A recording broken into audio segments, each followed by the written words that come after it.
प्रिय दोस्तों, नमस्कार।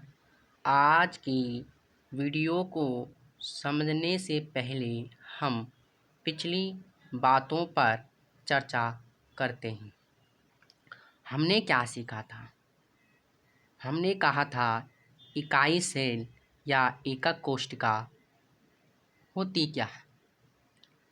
हमने इसको समझा और फिर कहा कि एकक कोशिका एक ही प्रकार की नहीं होती। जब ये एक ही प्रकार की नहीं होती तो हमने इकाई सेल के पैरामीटर को समझा। क्यों समझा? हमने कहा था अगर इनकी पहचान करनी है तो हमें इकाई सेल के पैरामीटर समझने होंगे। फिर हमने इकाई सेल के पैरामीटर को समझने के लिए हमने अक्षीय दूरी को समझा और अक्षीय कोण को समझा। अक्षीय दूरी और अक्षीय कोण को समझा। हमने कहा था जो एकक कोशिका में अक्षीय दूरी जो होती थी ए, बी और सी, और अक्षीय कोण होता था अल्फा, बीटा, गामा। हमने इन तीन 6 बातों को ध्यान में रखा। 6 बातों के आधार पर हम एकक कोशिका की पहचान कर सकते हैं। तब यह स्पष्ट है कि एकक कोशिका अलग अलग तरह की होंगी। तो आज हम एकक कोशिका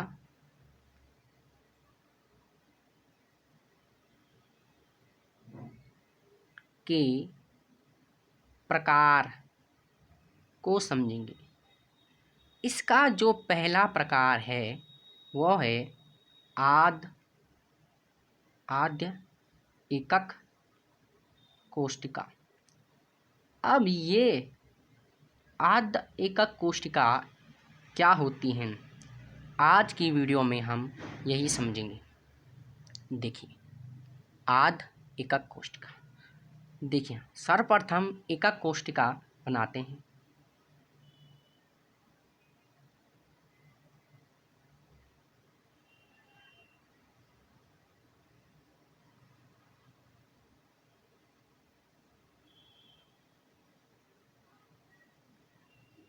ये हमारी एकक कोशिका बन गई। आद्य एकक कोशिका में होता क्या है? इसमें जो अवयवी कण होते हैं वो कोनों पर लगे होते हैं। एकक कोशिका के सभी कोनों पर अवयवी कण लगे होते हैं। ये हमारी हुई आद्य एकक कोशिका। अब इसकी परिभाषा हम किस प्रकार से देंगे? हम कहेंगे एकक कोशिका के, देखिए, अगर हम आद्य एकक कोशिका की परिभाषा देना चाहें तो इस प्रकार से देंगे। एक ऐसी कोशिका जिसके सभी कोनों पर एक एक अवयवी कण उपस्थित हो तो उसे ही आद्य एकक कोशिका कहेंगे। एक ऐसी कोशिका जिसके सभी कोनों पर एक एक अवयवी कण उपस्थित हो तो उसे ही हम आद्य एकक कोशिका कहें। अब आपको इसके नोट्स बताते हैं। देखिए, एक ऐसी कोशिका जिसके सभी कोनों पर एक एक अवयवी कण उपस्थित हो उसे ही आद्य एकक कोशिका कहते हैं। इस वीडियो में इतना ही। Thank you. Have a nice day.